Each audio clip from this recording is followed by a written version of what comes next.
नमस्कार दोस्तों, हिंदी की क्लासेस में आप सभी का स्वागत है।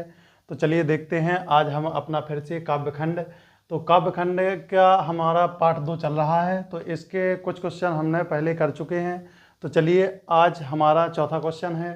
तो इसके 3 क्वेश्चन पहले कर चुके हैं और इसके जो पद्यांश हैं वो भी हम पहले वीडियो में कर चुके हैं। अगर अभी तक आपने हमारे वीडियो नहीं देखे तो जाइए, प्ले लिस्ट पर डले हैं तो आप लोग देख सकते हो। और तो चलिए अपनी क्लास स्टार्ट करते हैं, देखते हैं अपना चौथा क्वेश्चन। तो आज का हमारा क्वेश्चन है, देखते हैं। साहस और शक्ति के साथ विनम्रता हो तो बेहतर है, इस कथन पर अपने विचार लिखिए। तो साहस और शक्ति के साथ यदि व्यक्ति में विनम्रता हो तो उस पर हमें अपने विचार रखने हैं।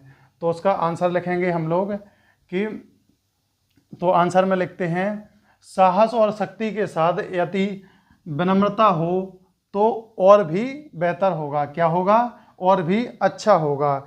यदि आदमी में कोई व्यक्ति है, यदि उसमें साहस है यानी कि शक्ति है और उसके साथ अगर विनम्रता है तो फिर सही है। अगर विनम्रता नहीं है तो यानी कि वो व्यक्ति अच्छा नहीं है।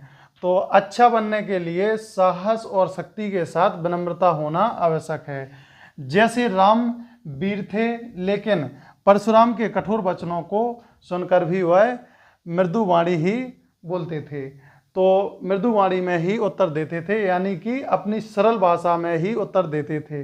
वे कोई भी ऐसा कठोर वचन नहीं निकालते थे अपने मुंह से कि कोई भी अपने से बड़ों का कोई भी मतलब उनका अपमान हो। हमेशा वो अपने से बड़ा अगर कोई शत्रु भी हो उनका तो उनका सम्मान ही करते थे। तो ऐसे राम की मतलब वाणी थी, उनकी मृदु वाणी थी, यानी कि सरल भाषा थी।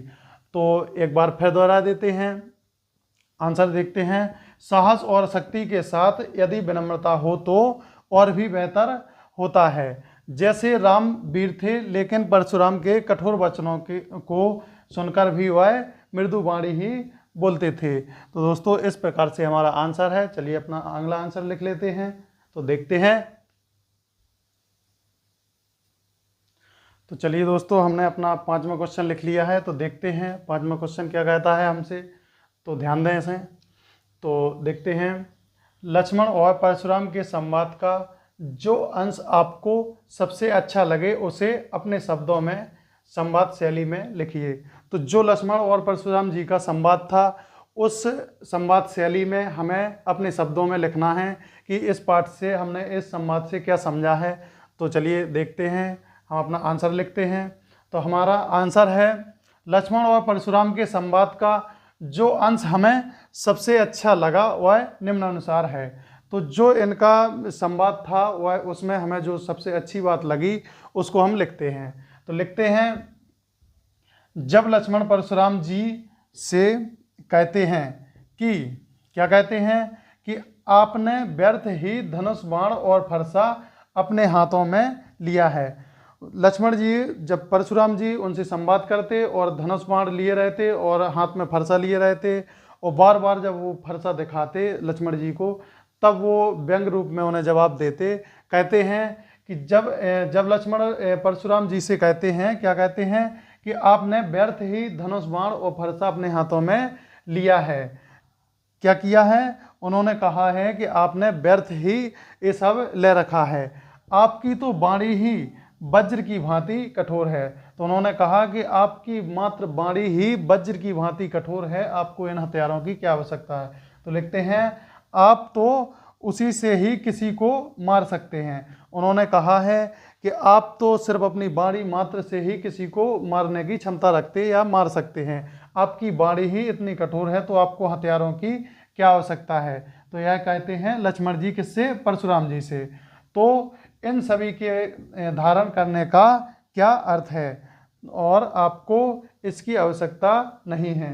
तो वह कहते हैं, एक व्यंग रूप में कहते हैं, क्या कहते हैं कि जब आपकी वाणी ही इतनी कठोर है तो आपको जो धनुष बाण और फरसा लेने की कोई आवश्यकता नहीं है। आप इसका क्या अर्थ है इसके धारण करने का? आपकी वाणी ही वज्र की भांति कठोर है जिससे आप किसी को भी मार सकते हो। तो यह हमारा आंसर था। तो चलिए दोस्तों, इसके बाद हम लोग अपना 6वां क्वेश्चन लिखेंगे, फिर उसका आंसर देंगे। तो देखते हैं। चलिए दोस्तों, अपना नेक्स्ट यानी कि 6वां क्वेश्चन देखते हैं। तो चलिए, हमने लिख लिया है, तो इसका क्वेश्चन देखते हैं। निम्नलिखित पंक्तियों में प्रयुक्त अलंकार पहचान कर लिखिए। तो जो पंक्तियां हमें 2 पंक्तियां दी गई हैं का और खा रूप में, तो इसमें कौन सी अलंकार है इसको पहचान कर हमको बताना है। तो आंसर में लिखते हैं, पहले पंक्तियों को पढ़ते हैं। देखते हैं, पहली पंक्ति है का, तो इसमें लिखा है बालक बोली बधो नहीं तो ही।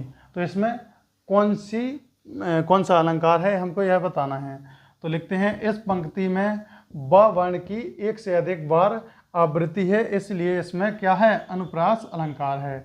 अनुप्रास बा कहाँ पर आया है, बालक में भी बा आया है, और बोली और वधो नहीं तो ही। तो मतलब इसमें बार बार जब बा एक ही शब्द का मतलब ये बा है, और यहाँ पर भी बा है, यहाँ पर भी बा है, तो ब वर्ण का बार बार उच्चारण हुआ है, तो इसमें कौन सा अनुप्रास अलंकार है। और खा देख लेते हैं। तो यह पंक्ति है हमारी, कोटि कुलिस सम वचन तुम्हारा। कोटि कुलिस, तो यानी कि आपके वचन जो हैं वो कैसे हैं, वो वज्र के समान हैं। तो इसमें उपमा भी दी गई है, और बार बार तो देखते हैं का वर्ण का उच्चारण भी आता है।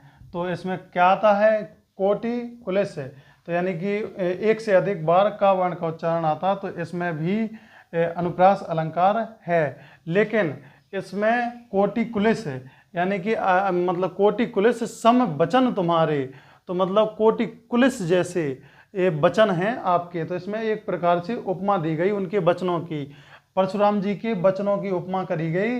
कैसे, तो उनकी उपमा दी गई है कि आपके वचन वज्र के समान हैं, तो उनके वचनों की उपमा वज्र से की गई, इसलिए यहाँ पर उपमा अलंकार भी हो जाएगा।